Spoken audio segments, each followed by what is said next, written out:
नमस्कार दोस्तों, स्वागत है आप सभी लोगों का एक बार फिर से राम एकेडमी के इस यूट्यूब चैनल पर। न्यूज की श्रृंखला में इस कड़ी में आज हम चर्चा करेंगे बगराम एयरबेस। ये क्यों है चर्चा? अमेरिका वापस क्यों लेना चाहता है? भाई वापस तभी लेगा जब शायद इसका हो, या इसका नहीं है फिर भी वापस लेना चाहता है, या इसका कभी इस पर अधिकार था। इन सभी की चर्चा हम इसी करंट अफेयर में करेंगे आज। और जितने भी महत्वपूर्ण फैक्ट हैं, ऐसे एयरबेस और भी हैं जो कहीं ना कहीं विवादित रहते हैं, उन पर भी चर्चा करेंगे। चलिए दोस्तों चालू करते हैं इस क्लास को। सबसे पहले देख लेते हैं क्या क्या है।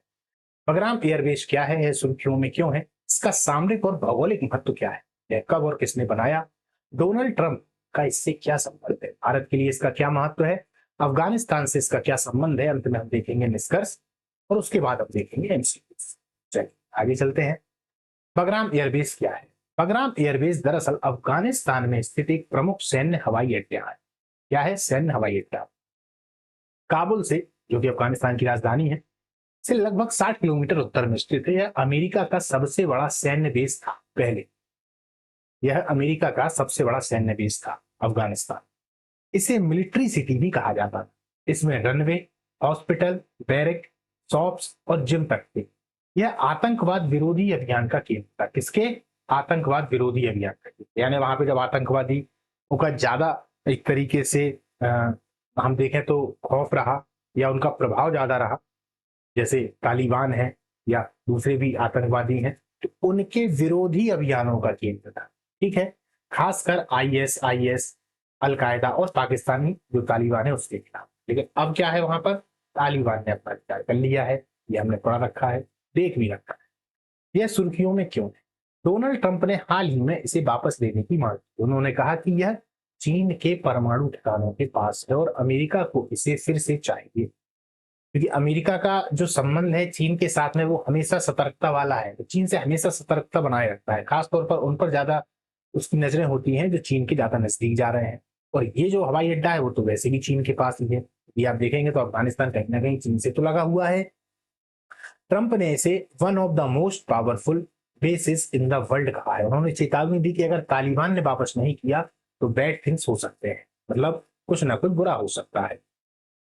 इसका सामरिक और भौगोलिक महत्व। यह साउथ एशिया, सेंट्रल एशिया और वेस्ट एशिया के क्रॉस रोड्स पर स्थित है। अगर आप देखेंगे तो इसकी जो स्थिति है वो कहीं ना कहीं साउथ एशिया, सेंट्रल एशिया यानी मध्य एशिया और वेस्ट एशिया यानी जो पश्चिम एशिया है, इसके बीच में स्थित है। चीन, रूस, ईरान की गतिविधियों पर निगरानी रखने के लिए आदर्श स्थान। यदि यहाँ पर अमेरिका का फिर उसी तरीके से अधिकार हो जाता है, अमेरिका की जो सेना है यदि यहाँ पर फिर से पहुंच जाती है तो वो कहीं ना कहीं नजर बना रख सकती है चीन पे भी, रूस पे भी, ईरान पे भी। और तीनों से कहीं ना कहीं अमेरिका अपने आप को खतरा महसूस करता है। इनकी शक्ति जो है वो बढ़नी नहीं चाहिए। एक शक्तिशाली व्यक्ति हो चाहे देश हो, वो हमेशा ये चाहता है कि इसके जो साथ वाले हैं, उसके जो कॉम्पिटिटर है, वो शक्तिशाली ना हो। चीन के रियाजिंग मिसाइल फील्ड से सिर्फ यह 1500 मील के ऊपर है। ठीक है, यह अमेरिका को सेंट्रल एशिया में शक्ति प्रक्षेपण का मंच देता है। यह अमेरिका को, इसको समझिए, यह अमेरिका को सेंट्रल एशिया में शक्ति प्रक्षेपण, पावर प्रोजेक्शन का मंच देता है। एक तरीके से यदि वहां पर ये फिर से आ जाते हैं, फिर से उनकी सेना आ जाती है, तो इनका जो अधिकार है वो कहां तक हो जाएगा? 20 तक। मतलब 20 से ये उस जगह से उस पूरे एशिया को कहीं ना कहीं देख पाएंगे, नजर रख पाएंगे, और जहां तक वो कंट्रोल भी इसको कर पाएंगे। क्योंकि जो दुश्मन है उनको मालूम पड़ जाएगा कि अब अमेरिका यहाँ पर फिर से सक्रिय है। समझ पा रहे हैं? इसीलिए इसका सामरिक और भौगोलिक महत्व है। यह कब और किसने बनाया? इसे 1950 में सोवियत संघ ने बनाया था। बाद में 2001 में अमेरिका और नाटो ने इसे पुनः विकसित किया। यूएसएसआर ने इसे अफगान युद्ध के दौरान मुजाहिदीन के खिलाफ इस्तेमाल किया। यूएस ने इसे 20 वर्षों तक अपने ऑपरेशंस के लिए इस्तेमाल किया है। यूएसएसआर के बारे में जान लेते हैं, यहां से प्रश्न अक्सर पूछा जाता है। Union of Soviet socialist Republic, ये है क्या? यूएसएसआर, जिसे सोवियत संघ भी कहा जाता है, 1922 में बना था। यह 15 गणराज्यों का संघ था जिनमें रूस, यूक्रेन, बेलारूस, कजाकिस्तान आदि शामिल थे। यूएसएसआर की विचारधारा कम्युनिज्म यानी साम्यवाद पर आधारित थी, जिसमें निजी संपत्ति का विरोध और उत्पादन के साधनों पर राज्य का नियंत्रण होता था। क्या? जिसमें निजी संपत्ति का विरोध और उत्पादन के साधनों पर राज्य का नियंत्रण हो। द्वितीय विश्व युद्ध यानी सेकेंड वर्ल्ड वॉर के बाद यूएसएसआर एक महाशक्ति के रूप में उभरा और अमेरिका के साथ दुनिया को दो ध्रुवों या दो गुटों में बांट दिया। सोवियत संघ की सेना को रेड आर्मी कहा जाता था और इसका मुख्य संगठन था वार्सा, जो नाटो के जवाब में बना था। 1991 में आंतरिक संकट और आर्थिक कमजोरियों के कारण यूएसएसआर टूट जाता है और 15 फिर उसमें स्वतंत्र देश बन जाते हैं या बनते हैं। ठीक है, तो हमने यूएसएसआर को अच्छे से समझ लिया है। इसको यदि और अच्छे से समझना है तो आप लोग कमेंट में बताइएगा, कभी मैं इस पर फुल अपनी क्लास लेकर आऊंगा, उसमें आप लोग अच्छे से समझ सकते हैं कि ये कैसे हुआ, शुरुआत कैसे हुई। ठीक है, चलिए आगे चलते हैं, बताइएगा आप लोग। अब नाटो के बारे में जान लेते हैं। North Atlantic trading organisation, NATO की स्थापना 4 अप्रैल 1949 को की गई थी, जिसका उद्देश्य सदस्य देशों की सामूहिक सुरक्षा था। यानी यदि किसी एक देश पर हमला होगा तो सभी सदस्य मिलकर उसका जवाब देंगे। इसकी तारीख याद रखिएगा, पूछी जाती है। नाटो मुख्य रूप से पश्चिमी देशों का संगठन था, जिसका नेतृत्व अमेरिका करता था। इसका गठन इसलिए किया गया ताकि सोवियत संघ और उसके साम्यवादी प्रभाव को रोका जा सके। नाटो के पहले सदस्य देशों में America, Canada, Britain, France, Italy और पश्चिमी यूरोप के अन्य देश शामिल थे। आज भी नाटो सक्रिय है और इसमें 30 से अधिक सदस्य देश हैं, जिसका मुख्यालय जो है वो कहां पर है, तो ब्रुसेल्स, बेल्जियम में है।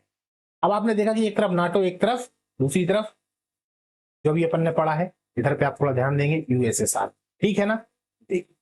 शीत युद्ध, शीत युद्ध क्या है, कोल्ड वॉर में भूमिका। यूएसएसआर और नाटो के बीच की प्रतिस्पर्धा ही शीत युद्ध कहलाती है, जो 1945 से 1991 तक चली। इसमें सीधे युद्ध कम हुए, लेकिन हथियारों की दौड़, अंतरिक्ष प्रतिस्पर्धा, जासूसी, विचारधारा की लड़ाई और छोटे देशों में प्रॉक्सी वॉर्स हुई। अमेरिका और नाटो पूंजीवाद का समर्थन करते थे, जबकि यूएसएसआर साम्यवाद का। अब यहां से मैं उम्मीद कर सकता हूं कि आपको समझ में आया हो। अब अपन देख लेते हैं थोड़ा, यदि आपको नहीं समझ में आया। देख, यूएसएसआर, ये जो रूस वाला पूरा का पूरा क्षेत्र है, ये लोग इस तरफ वाले हो जाते हैं। नाटो अगर हम देखें तो जो पश्चिम वाला पूरा क्षेत्र है, जो वेस्ट वाला क्षेत्र, वहां के पूरे व्यक्ति हो जाते हैं, वहां के जो पूरे सदस्य हैं वो हो जाते हैं। अब यूएसएसआर और नाटो के बीच में जो एक उनकी विचारधारा है, उस विचारधारा को समझें तो कहीं ना कहीं जो नाटो है, यानी जो अमेरिका वाला पक्ष है, वो पूंजीवाद का समर्थन कर रहा है, जबकि यूएसएसआर साम्यवाद का समर्थन करता है। ठीक है, अब ये दो अंतर हो गए। शीत युद्ध में मुख्यतः होता क्या है कि भैया एक दूसरे को भय दिखाना। भय कैसे दिखाना, अपने आप को शक्तिशाली बनाकर। इसी समय पर सबसे ज्यादा जो हथियार है वो बने, जिनसे आज पूरे विश्व को खतरा है। तो शीत युद्ध में होगा क्या कि जो सामने वाला देश है वो आपसे ज्यादा ताकतवर होगा, तो वो अपने हथियारों का प्रदर्शन करेगा, वो ज्यादा हथियार बनाएगा। फिर आप भी उसको देखोगे, आप भी उससे ज्यादा शक्तिशाली हथियार बनाओगे। ऐसे में होगा क्या कि एक समय ऐसा आएगा जब दोनों के पास पर्याप्त हथियार हो जाए और एक दूसरे के लिए खतरा नहीं, पूरे विश्व के लिए खतरा बन जाएंगे। ठीक उसी तरीके की जो स्थिति है वो आज, यही शीत युद्ध था, कोल्ड वॉर। अक्सर ये पूछा जाता है तो याद रखिए। चलिए आगे चलते हैं। कभी मैं साम्यवाद और पूंजीवाद पर क्लास लेकर आऊंगा तो आपसे चर्चा करूंगा कि ये क्या है। ये अपने आप में ही बहुत विस्तृत है और इनको समझने के लिए थोड़ा समय चाहिए। अभी तो हम कहीं ना कहीं बरगाम जो एयरबेस है उस पर चर्चा करें। देखिए, डोनाल्ड ट्रंप को क्या लेना देना है भैया। ट्रंप इसे फिर से अमेरिका के नियंत्रण में लाना चाहते हैं। उनका तर्क यह है कि चीन के परमाणु ठिकाने पास में है और अमेरिका की सुरक्षा के लिए जरूरी हो जाता है। ट्रंप ने इसे स्ट्रेटेजिक असिस्ट बताया, जो अमेरिका को सेंट्रल एशिया में फिर से प्रभावी बना सकता है। बिल्कुल, उनका एक तरीके से देखा जाए तो यदि यहाँ पर अधिकार हो जाता है तो आसपास की पूरी जानकारी, पूरा कंट्रोल उनके हाथ में आ जाएगा।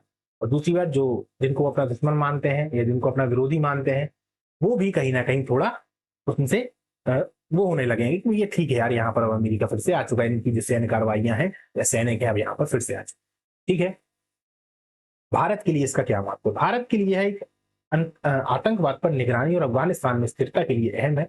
यह भारत की सुरक्षा नीति और अफगान नीति से भी जुड़ा है। भारत ने अफगानिस्तान में कई विकास परियोजनाएं की हैं। बगराम जैसे बेस से भारत को आतंकवादी गतिविधियों पर निगरानी रखने में मदद मिल सकती है। अफगानिस्तान से इसका क्या संबंध है। यह अफगानिस्तान की सबसे बड़ी सैन्य सुविधा थी। अब यह तालिबान के नियंत्रण में है, जिन्होंने इसे वापस देने से इनकार कर दिया। तालिबान ने कहा है कि अफगानिस्तान इस फुली इंडिपेंडेंट और किसी विदेशी शक्ति पर निर्भर नहीं है, इसीलिए हमें किसी की आवश्यकता भी नहीं। अफगानिस्तान से इसका क्या संबंध है, थोड़ा और देख लेते हैं। अब देखिए, ये यहाँ पर जो है अफगानिस्तान से इसका क्या संबंध है। इसके बाद में अब यहाँ पर वो हवाई अड्डे हैं जो कहीं ना कहीं विवादों में रहते हैं। यह देखिए, ब्रिटिश इंडियन ओशन टेरिटरी, ठीक है ना, अमेरिका का एक बड़ा सैन्य अड्डा है। स्थानीय लोगों को यहाँ से जबरन हटाया गया था। इराक और अफगानिस्तान युद्ध में इसका इस्तेमाल। इसी प्रकार से गुआम प्रशांत महासागर में, अमेरिकी वायुसेना का मुख्य ठिकाना। एशिया प्रशांत क्षेत्र में अमेरिका हस्तक्षेप की वजह से ये भी विवादित रहा। एक है दोस्तों यहाँ पर कतर में, इसका नाम है AI यूदिद एयरबेस, अमेरिका का सबसे बड़ा मिडिल ईस्ट एयरबेस। इराक युद्ध और अफगानिस्तान मिशन के लिए प्रयोग, अरब देशों में अक्सर इसकी आलोचना होती है। एक है रामस्टीन एयरबेस, ये कहां पर है? जर्मनी में है। अमेरिका और नाटो का ये मुख्य ठिकाना है, ड्रोन ऑपरेशन और परमाणु हथियारों के लिए विवादित है। इन किरलिक एयरबेस, ये कहां पर है? ये तुर्की में। नाटो और अमेरिका वायुसेना का ठिकाना है, परमाणु हथियार मौजूद होने के कारण हमेशा विवादों में रहता है। सारांश देख लेते हैं पूरा। बगराम एयरबेस एक सामरिक, ऐतिहासिक और राजनीतिक रूप से महत्वपूर्ण स्थान है। ट्रंप की मांग ने इसे फिर से वैश्विक चर्चा में ला दिया है। भारत और अफगानिस्तान दोनों के लिए सुरक्षा और स्थिरता से जुड़ा मुद्दा है। आइए आज के हम प्रश्नों को देखते हैं। पहला प्रश्न है, बगराम एयरबेस किस देश में स्थित? पाकिस्तान, अफगानिस्तान, ईरान या भारत? तो अफगानिस्तान में कहां पर है? काबुल से 40 किलोमीटर दूर। बगराम एयरबेस को सबसे पहले किसने बनाया था? अमेरिका ने, तालिबान ने, सोवियत संघ ने? भैया इसको सबसे पहले किसने बनाया था? अब ये आप लोगों को बताना है। दूसरा जो प्रश्न है हमारा, इसके अगले वाला, डोनाल्ड ट्रंप ने बगराम बेस को क्यों वापस मांगने की बात कही? भारत से संबंध सुधारने के लिए, चीन पर निगरानी रखने के लिए, अफगानिस्तान में युद्ध शुरू करने के लिए, या रूस से सहयोग के लिए? ये तो सरल सा प्रश्न है, आप बता ही देंगे। फिर है, बगराम बेस का भारत के लिए क्या? व्यापार के लिए, धार्मिक स्थल के रूप में है, आतंकवाद पर निगरानी के रूप में है, या पर्यटन के लिए? ठीक है, तो दोस्तों आज की हमारे एमसीक्यूज थे। इसके बाद में अब अपन मिलते हैं अगली क्लास में, अगली तारीख के साथ में, अगले किसी महत्वपूर्ण फैक्ट पर या जानकारी पर चर्चा करें। तक के लिए जय हिंद, नमस्कार।